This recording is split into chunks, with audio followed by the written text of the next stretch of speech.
ഇന്ന് ഞാൻ ഒരു നാടോടി കഥയാണ് പറഞ്ഞു തരാൻ പോകുന്നത്. പണ്ട് ഒരു കള്ളനുണ്ടായിരുന്നു. ഈ കള്ളൻ രാത്രിയിൽ മോഷണത്തിനിറങ്ങിയിട്ട് നാടെങ്ങും ചുറ്റി നടക്കുമ്പോൾ കുറച്ച് ദൂരെയായിട്ടൊരു വീട് കണ്ടു. അയാൾ പമ്മി ആ വീടിനടുത്തെത്തി. നോക്കുമ്പോൾ ആ വീടിനോട് ചേർന്നൊരു വലിയ തൊഴുത്തുണ്ട്. തൊഴുത്തിൽ നിറയെ പശുക്കളും. കള്ളൻ വിചാരിച്ചു, ഇതിൽ നിന്ന് ഒരു പശുവിനെ അങ്ങ് കൊണ്ടുപോകാം, അതിനെ കൊണ്ടുപോയി വിറ്റ് കാശ് വാങ്ങാം. അങ്ങനെ പശുവിനെ മോഷ്ടിക്കാൻ വേണ്ടിയിട്ട് കള്ളൻ വീട്ടുകാരുറങ്ങാൻ ആ വീടിനടുത്ത് ഒരു കുറ്റിക്കാട്ടിൽ ഒളിച്ചിരുന്നു. ഈ സമയത്ത് തന്നെയാണ് ഈ വീടിനടുത്തുള്ള കാട്ടിൽ നിന്ന് ഒരു കടുവ പുറത്തു വന്നത്. കടുവയും വിചാരിച്ചു, താൻ നോക്ക്, പശുത്തൊഴുത്ത് നിറയെ പശുക്കൾ, ഒരു പശുവിനെ പിടിച്ചോണ്ട് കൊണ്ടുപോയി തിന്നാം. അങ്ങനെ കടുവയും ഈ വീടിനടുത്തുള്ള ഒരു ചെറിയ കുറ്റിക്കാട്ടിൽ ഒളിച്ചിരുന്നു. ഈ കള്ളനും കടുവയും പരസ്പരം കണ്ടില്ല. ഈ വീട്ടിൽ ഒരു പാവപ്പെട്ട അമ്മൂമ്മയായിരുന്നു താമസിച്ചിരുന്നത്. അമ്മൂമ്മ ഒറ്റയ്ക്കായിരുന്നു. അത്താഴമൊക്കെ കഴിഞ്ഞിട്ട് അമ്മൂമ്മ ഉറങ്ങാൻ കിടക്കുന്നതിന് മുമ്പായിട്ട് ജനാലയൊന്ന് തുറന്നു നോക്കി.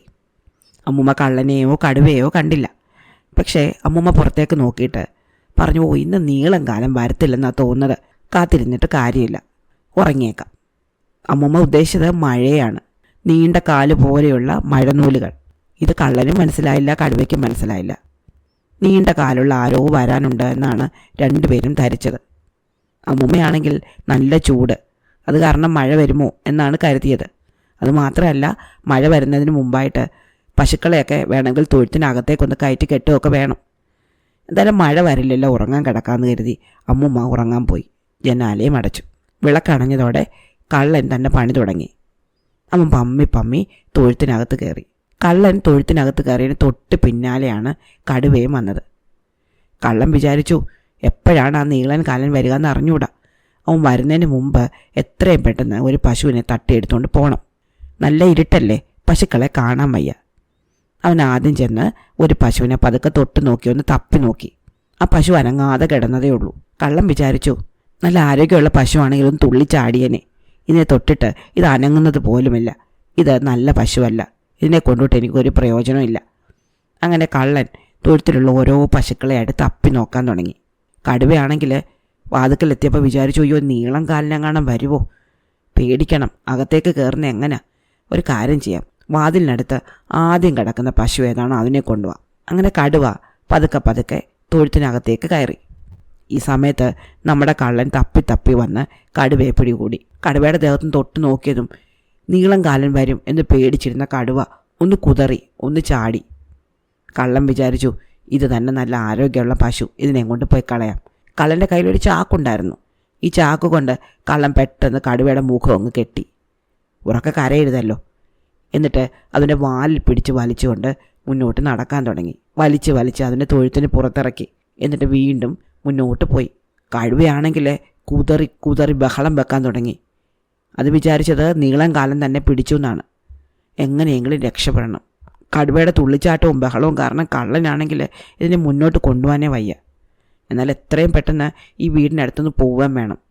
വീട്ടുകാർ ശബ്ദം കേട്ട് പുറത്തിറങ്ങിയാൽ ആകെ അബദ്ധമാവും. അതുകൊണ്ട് എങ്ങനെയെങ്കിലും ഇതിനെ ദൂരെ കൊണ്ടുപോകണമല്ലോ.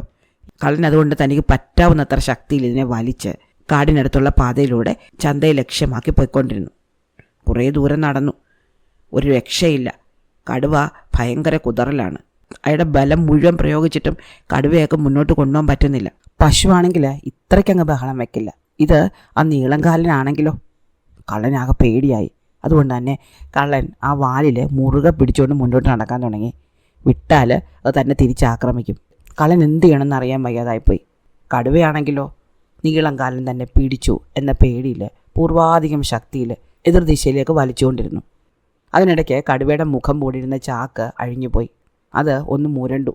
അതിന് ഉറക്ക ശബ്ദം ഉണ്ടാക്കാൻ പേടിയായിരുന്നു, കാരണം നീളംകാലൻ തന്നെ എന്തെങ്കിലും ചെയ്താലോ. പക്ഷേ കടുവയുടെ മുരൾച്ച കേട്ടപ്പോഴത്തേക്ക് ഈ മനുഷ്യൻ ആകെ പേടിച്ചു പോയി.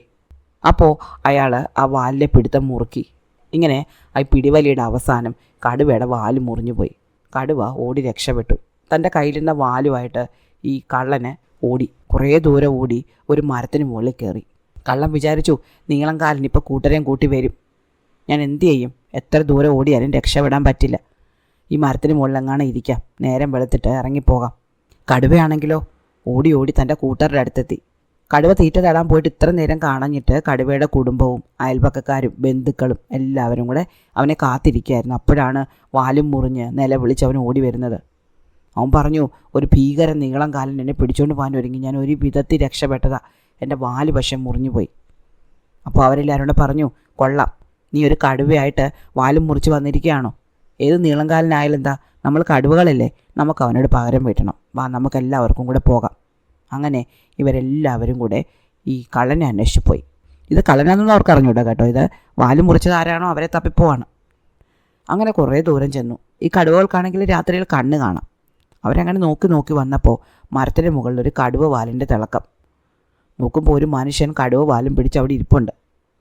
അപ്പോൾ കടുവകൾക്ക് മനസ്സിലായി നീളം കാലിനൊന്നുമല്ല വാലും മുറിച്ചതൊരു മനുഷ്യനാണെന്ന്. കൊള്ളാമല്ലോ, ഇതങ്ങനെ വിട്ടാൽ പറ്റില്ലല്ലോ. നമുക്ക് അവരൊരു പാഠം പഠിപ്പിക്കണം. ഇനി മേലിലൊരു മനുഷ്യൻ ഈ പണി ചെയ്തുകൂടാ. അപ്പോൾ നമ്മുടെ കടുവയ്ക്ക് വലിയ നാണം വന്ന്, കഷ്ടം, ഒരു മനുഷ്യനെയാണോ നീളം കാലൻ എന്ന് പറഞ്ഞ് ഞാൻ പേടിച്ച് ഓടിയത്, വാലും മുറിഞ്ഞു പോയി. അപ്പോൾ കടുവകളുടെ നേതാവ് പറഞ്ഞു, നീ ഒന്നും കൊണ്ടും വിഷമിക്കേണ്ട, അവനെ ഞാനിപ്പോൾ അവിടെ നിന്ന് വലിച്ച് താഴെയിട്ട് ശരിപ്പെടുത്തി തരാം. നീ ഒരു കാര്യം ചെയ്യേ, നീ മരത്തിനോട് ചേർന്ന് നിൽക്കേ, മറ്റൊരാൾ അവൻ്റെ പുറത്ത് കയറി നിൽക്കേ, അടുത്ത ആൾ അതിൻ്റെ പുറത്ത് കയറ്. അങ്ങനെ മുകളിലേക്ക് നമുക്കൊരു പടി പോലെ ആവാം. എന്നിട്ട് ഞാൻ ഏറ്റവും മുകളിൽ കയറി ഇവനെ വലിച്ച് താഴെ കൊണ്ടുവരാം. നമുക്കെല്ലാവർക്കും കൂടെ ഇവനെ പങ്കുവെച്ച് തിന്നാം. അതാണ് ഇവനുള്ള പാഠം. നമ്മുടെ മനുഷ്യനാണെങ്കിൽ നിലാവത്ത് താഴെ കടുവകൾ വന്ന് നിൽക്കുന്നത് കണ്ടു. അവന് മനസ്സിലായി അബദ്ധമാണ്. താൻ നീളം കാലനെന്ന് വിചാരിച്ചത് വെറും ഒരു കടുവയാണ്. ഇപ്പോൾ ഇവന്മാരെല്ലാം കൂടെ തന്നെ കൊല്ലും. നോക്കിയിരിക്കുമ്പോൾ വാലും മുറിഞ്ഞ കടുവ മരത്തിനോട് ചേർന്ന് നിൽക്കുന്നു. മറ്റൊരു കടുവ അതിന് പുറത്ത് കയറുന്നു. മറ്റൊരു കടുവ അതിൻ്റെയും പുറത്ത് കയറുന്നു. അങ്ങനെ എല്ലാ കടുവകളും കൂടെ വലിയൊരു ഏണി പോലെ മുകളിലേക്ക് കയറി വരിക. ധൈര്യം സംഭരിച്ച് മനുഷ്യൻ പറഞ്ഞു, ആഹാ എടാ വാലും മുറിയാ, നീ മറ്റുള്ള കൂട്ടുകാരെയും കൂടെ വിളിച്ചുകൊണ്ടാണോ വന്നേക്കുന്നത്? ഞാൻ നീളം കാലനാ. ഞാൻ ആരാണെന്ന് എൻ്റെ വിചാരം? നിന്നെ ഞാനിപ്പോൾ ശരിപ്പെടുത്തും. നിന്നെ കറി വെച്ച് തിന്നാൻ എനിക്ക് വലിയ ഇഷ്ടം. ഞങ്ങൾ നീളം കാലന്മാരുടെ ഇഷ്ട ഭക്ഷണം കടുവയാണ്. വേഗം കയറി വാ, നിന്നെ ഞാനിന്ന് ഒരു പാഠം പഠിപ്പിക്കുന്നുണ്ട്. കടുവ പേടിച്ച് വിറച്ചു പോയി. ഏറ്റവും താഴെ നിൽക്കുവാന്നൊന്നും അവൻ ഓർത്തില്ല. അവൻ ഒറ്റ ഓട്ടം വെച്ച് കൊടുത്തു. അതോടെ മുകളിലേക്ക് കയറിപ്പോയ കടുവകളെല്ലാം ചടുപടൂന്ന് താഴെ വീണു. ചിലരുടെ കാലൊടിഞ്ഞു, ചിലരുടെ കൈ ഒടിഞ്ഞു, ചിലർക്ക് പരിക്ക് പറ്റി.